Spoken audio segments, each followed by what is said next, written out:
نماز کو رسول اللہ کے طریقے پر پڑھنا عبادت ہے. سمجھ گئے نا؟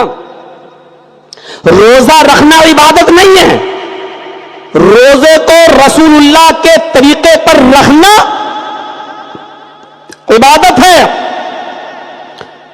قربانی عبادت نہیں ہے. قربانی نبی کے طریقے پر کرنا یہ عبادت ہے. اللہ کے رسول نے فرمایا عید الاضحیٰ قربانی کی یوم النحر کے دن یعنی 10ویں تاریخ کو 10ویں ذی الحجہ کو آپ نماز کے بعد قربانی کریں گے. نماز کے بعد قربانی کریں گے. اب کوئی شخص اگر نماز سے پہلے قربانی کر لے بھلے ہی وہ سارا جانور غریبوں میں بانٹے, بھوکوں کو کھلائے, پیاسوں کو بھلے ہی غریبوں میں دے, لیکن اس کی قربانی نہیں مانی جائے گی. نماز کے بعد کر رہا ہے تب بھی غریبوں کو گوشت کھلائے گا, اور نماز سے پہلے کر لیا تب بھی غریبوں کو کھلائے گا, اور غریبوں کو دے رہا ہے لیکن اس کو ثواب نہیں ملے گا. کیوں؟ کیونکہ اس نے قربانی تو کی لیکن محمد رسول اللہ کے طریقے کے مطابق قربانی نہیں کی.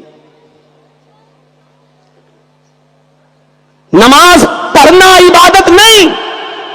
نماز کو رسول اللہ صلی اللہ علیہ وسلم کے بتائے ہوئے طریقے پر پڑھنا عبادت ہے. اب آپ فجر کی نماز کے بعد مسجد میں بیٹھ کر کوئی نفل پڑھ کے دکھائیے, نہیں پڑھ سکتے ہو, گناہ پڑے گا. عصر کی نماز کے بعد کوئی نماز پڑھ کے دکھائیے, نہیں پڑھ سکتے نفل, گناہ پڑے گا. دیکھیے نماز پڑھنا تو ثواب ہے, پھر گناہ کیوں پڑ رہا ہے؟ اس لیے گناہ پڑ رہا ہے کیونکہ آپ نماز اب رسول اللہ کے بتائے ہوئے طریقے کے مطابق نہیں پڑھ رہے ہیں. اللہ کے نبی نے فجر کے بعد اور عصر کے بعد نماز نفل پڑھنے سے منع کیا ہے اور کہا اس وقت میں جو نماز پڑھے گا وہ شیطان کو سجدہ کرے گا. یعنی اب یہ سجدہ اللہ کے لیے نہیں بلکہ شیطان کو سجدہ ہو رہا ہے. اب آپ اندازہ لگائیے, نماز تو پڑھ رہا ہے لیکن نبی کے طریقے پر نہیں پڑھ رہا ہے, اس لیے اس کو گناہ پڑے گا.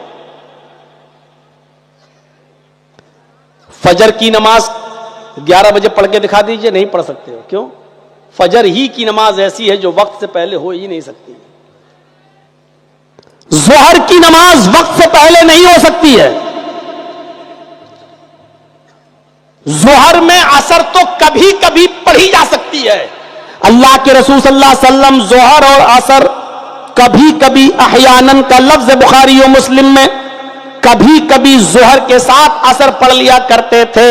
نہ بارش ہوا کرتی تھی نہ سفر میں ہوا کرتے تھے, بلکہ کبھی کبھی آپ بلا کسی عذر کے اور بلا کسی بیماری کے اور بلا کسی وجہ کے ظہر کے ساتھ عصر ملا لیا کرتے تھے, اور کبھی کبھی مغرب کے ساتھ عشاء بھی پڑھ لیا کرتے تھے. نہ بارش نہ موسم خراب, کچھ نہیں, بلا وجہ آپ ایسے ہی پڑھ لیا کرتے تھے. لہذا اگر کوئی شخص کبھی کبھی ظہر اور عصر دونوں ایک ساتھ پڑھ لے تو کوئی حرج کی بات نہیں, اور کبھی کبھی مغرب کے ساتھ عشاء بھی پڑھ لے تو کوئی حرج کی بات نہیں.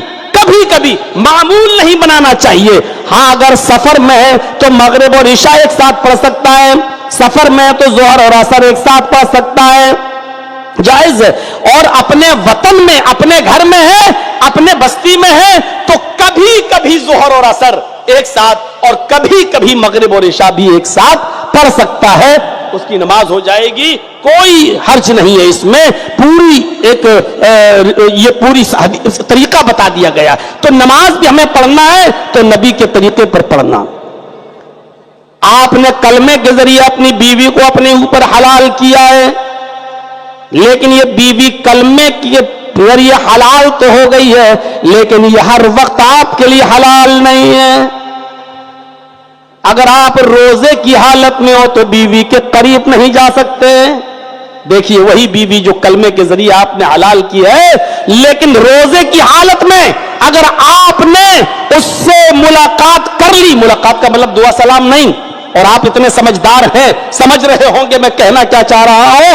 اگر آپ نے اس سے جسمانی تعلق حاصل کر لیا, اگرچہ وہ آپ کی بیوی ہے لیکن اتنا بڑا جرم آپ نے کر ڈالا ہے کہ آپ اس روزے کو تو پورا کریں گے ہی کریں گے, لیکن اس کے بعد ایک سزا بھی آپ کو پوری کرنا پڑے گی اور اس سزا کو پائے بغیر آپ اپنی بیوی کو بیوی نہیں بنا سکتے ہو, آپ اس کے قریب نہیں جا سکتے ہو. اور وہ سزا یہ ہے کہ آپ کو ایک غلام آزاد کرنا پڑے گا, اور غلام آزاد کرنے کی طاقت نہ ہو تو 60 روزے پے در پہ مسلسل رکھنا پڑیں گے, اور 60 روزے رکھنے کی بھی طاقت نہ ہو تو 60 محتاجوں کو اور مسکینوں کو کھانا کھلانا پڑے گا. اور جب تک 60 مسکینوں کو کھانا نہ کھلا دو آپ بیوی کے قریب نہیں جا سکتے. اس وقت تک کے لیے آپ کی بیوی اب آپ کے لیے حرام ہو چکی ہے. لیجیے, اب آپ سوچ رہے ہو 60 روزے رکھ لیں گے, چلو روزہ رکھ رہے ہیں 60, آج 10 روزے ہو گئے ہیں. اب آپ سوچو کہ روزے میں تو بیوی حرام ہے, چلو لیکن رات میں تھوڑی حرام ہے, ہم تو روزے رکھ ہی لیں گے 60, رات میں مل لو. نہیں, جب تک 60 روزے پورے نہیں ہو جائیں گے آپ مل نہیں سکتے. قبل ان یتماسا, اس کو چھونے سے پہلے 60 روزے رکھو. چھونے سے پہلے 60 مسکینوں کو کھانا کھلاؤ. ان تینوں میں سے, تینوں نہیں ایک پورا کرنا ہے. یا تو غلام خرید کے آزاد کرو, اب آج کل تو غلاموں کا زمانہ ہے نہیں, تو 60 روزے رکھو. اب یہ بھی نہیں کہ 60 روزے رکھیں کہ 60 مسکینوں کو کھانا کھلا دے جو تمہارا دل کرے, نہیں, پہلے 60 روزے رکھو. اگر یہ طاقت نہ ہو تو, وہ ایک صحابی آئے تھے نا اللہ کے رسول کے پاس, حلق تو یا رسول اللہ میں تو برباد ہو گیا. آپ نے کہا کیا ہوا؟ کہ اللہ کے رسول روزے کی حالت میں بیوی سے مل لیا. آپ نے کہا یہ تم نے کیا کیا؟ کہ اللہ کے رسول اب کیا ہونا چاہیے؟ آپ نے کہا کہ ہونا کیا چاہیے, اب تو آپشن ہی 3 ہیں, جاؤ غلام آزاد کرو. کہنے لگا اللہ کے رسول پوری زندگی دوسرے کی غلامی کرتے ہوئے ہو گئی, میں کہاں سے آزاد کروں, میں تو خود دوسرے کا غلام رہا ہوں, اتنا کہاں پیسہ ہمارے پاس. تو آپ نے کہا پھر 60 روزے رکھو. کہنے لگا پتلا دبلا کمزور آدمی 60 روزے کہاں سے رکھ لوں گا میں, وہ بھی مسلسل کنٹینیو ریگولر نہیں رکھ پاؤں گا. ایک روزے کا تو یہ حال ہے, صبر نہیں کر پایا, بیوی سے مل لیا, آپ کہہ رہے 60 روزے, میں تو نہیں رکھ پاؤں گا. آپ نے کہا اچھا 60 مسکینوں کو کھانا کھلا دو. کہنے لگا اللہ کے رسول کتنے؟ کا 60. کہا آپ کو میری حالت نہیں معلوم. کہا کیا حالت ہے؟ کہ صبح کھاتا ہوں تو شام کو بھوکا سوتا ہوں, اور شام کو اگر کھا لیتا ہوں تو صبح بھوکا اٹھتا ہوں. ہمارے گھر میں ہمارے بیوی بچوں کو تو دونوں ٹائم نصیب نہیں ہو رہا ہے, اور آپ کہہ رہے ہیں 60 مسکینوں کو کھانا کھلاؤ. کہاں سے کھلاؤں, نہیں ہے میرے پاس. آپ نے کہا رے بھائی 3 ہی آپشن ہیں, چوتھا کوئی آپشن ہی نہیں ہے. تو کہا اللہ کے رسول جب نہیں ہے ہم 60 مسکینوں کو کھانا کھلانے کی طاقت تو کیا کروں. آپ نے کہا رک جاؤ. ظہر کی اذان کا وقت ہوا, حضرت بلال نے اذان دی, تمام صحابہ نماز پڑھی ظہر کی. اللہ کے نبی نے کہا اپنے بھائی کے لیے چندہ کرو, تمہارے پاس جو کچھ بھی ہو دے دو. یہ بیچارہ روزے کی حالت میں اپنی بیوی سے مل لیا ہے, اس کو مسکینوں کو کھانا کھلانا ہے, اس کی مدد کرو. اب چندہ ہونا شروع ہو گیا اس کے لیے.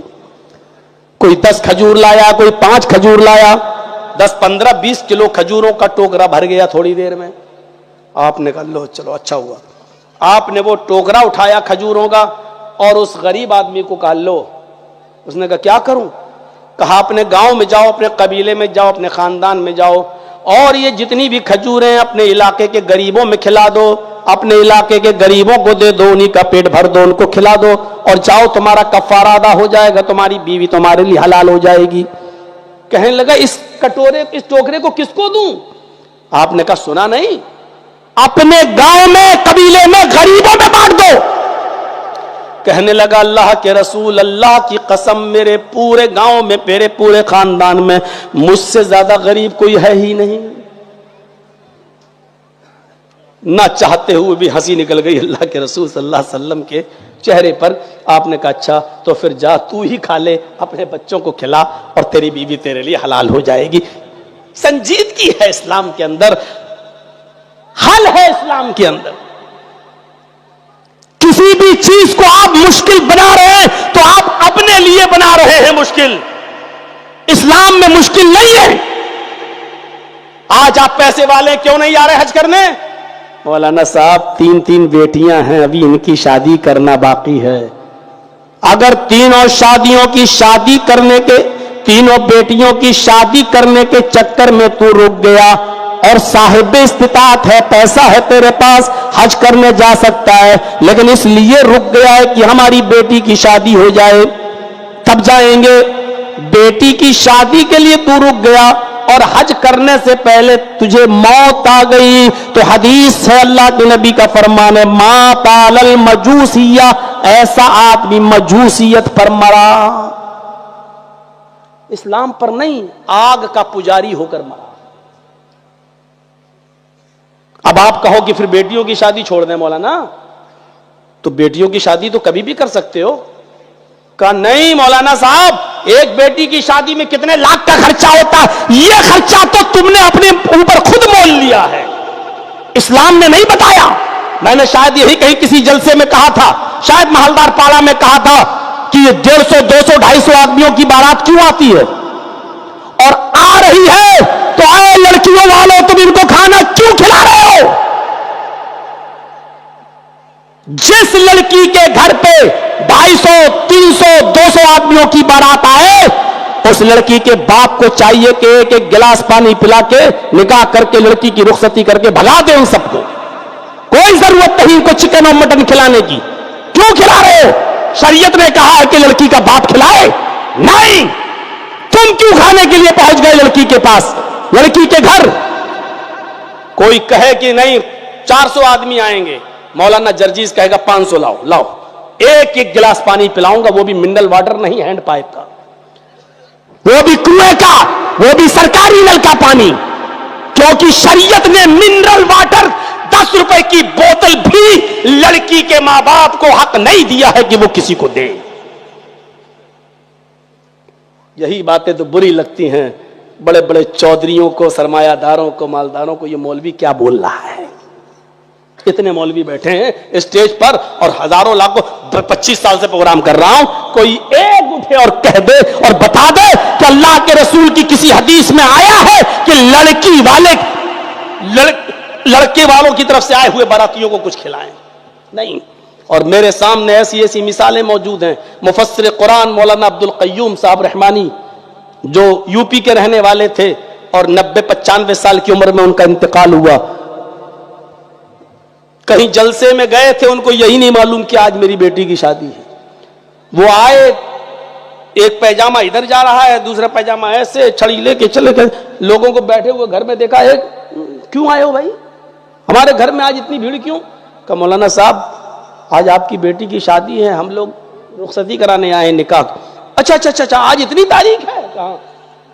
او اچھا اچھا, ارے تو کیا ہوا, نکاح ہوا نہیں ابھی؟ کرے لڑکی کے باپ تو آپ ہیں, آپ اجازت دیں گے تب نا. کہا کہ میں اجازت تو دوں گا, ولی ہوں, لیکن لڑکی تو پہلے بتا چکی ہے, راضی ہے, تیار ہے, تو چلو نکاح پڑھاؤ.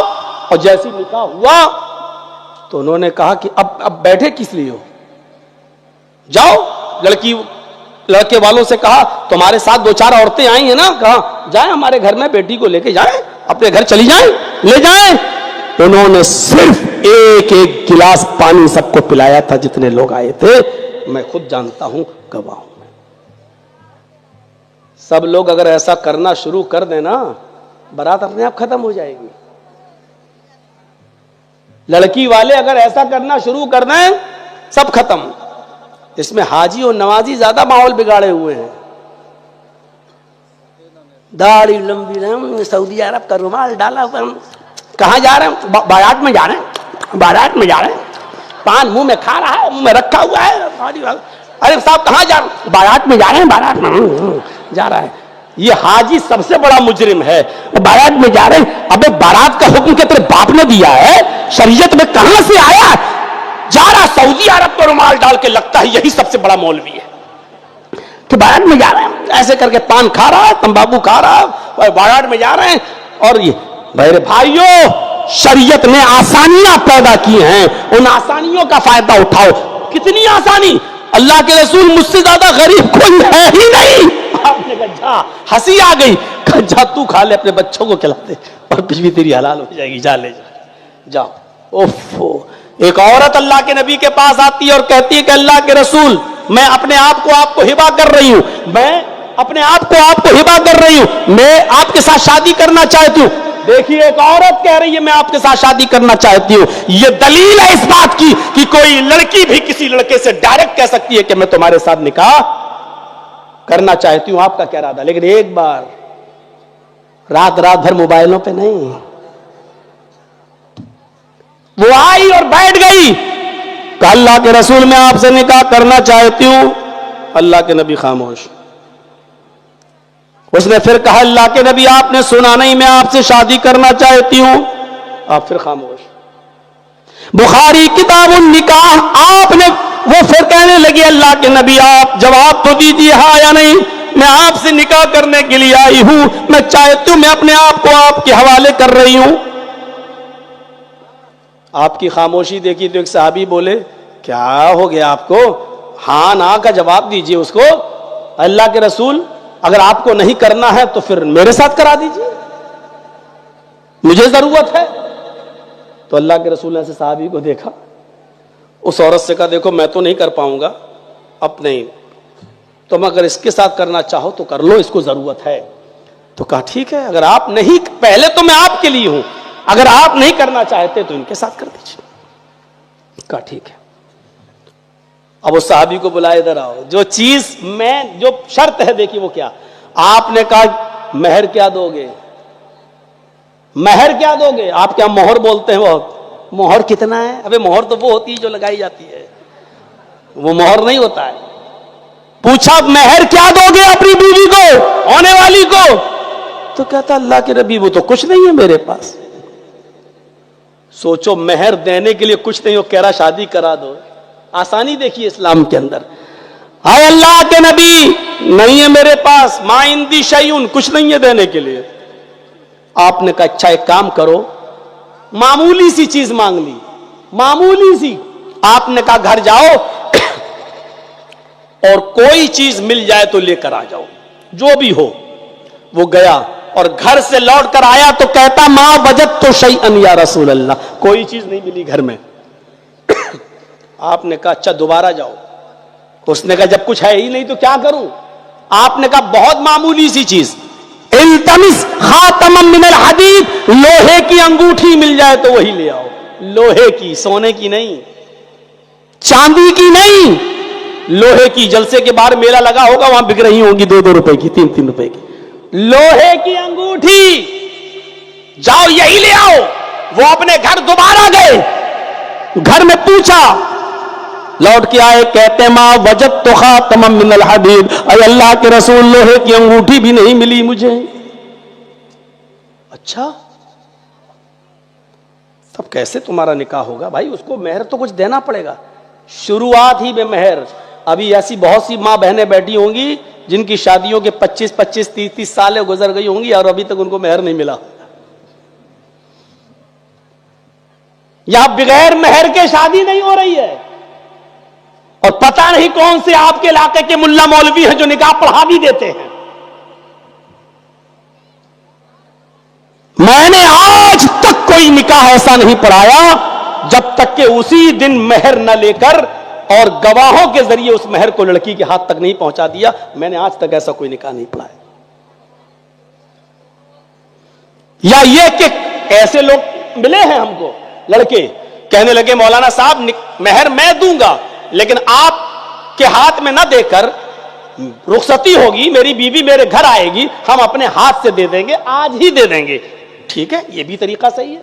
اس نے کہا, ہم نے کہا ٹھیک ہے.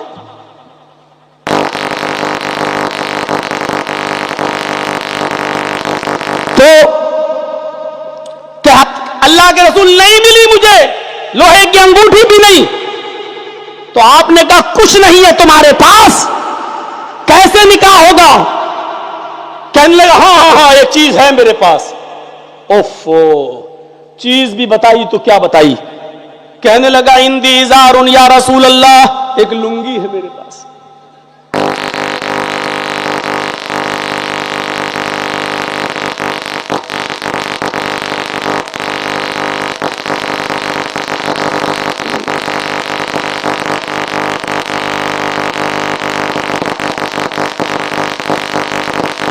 ہو گیا کام.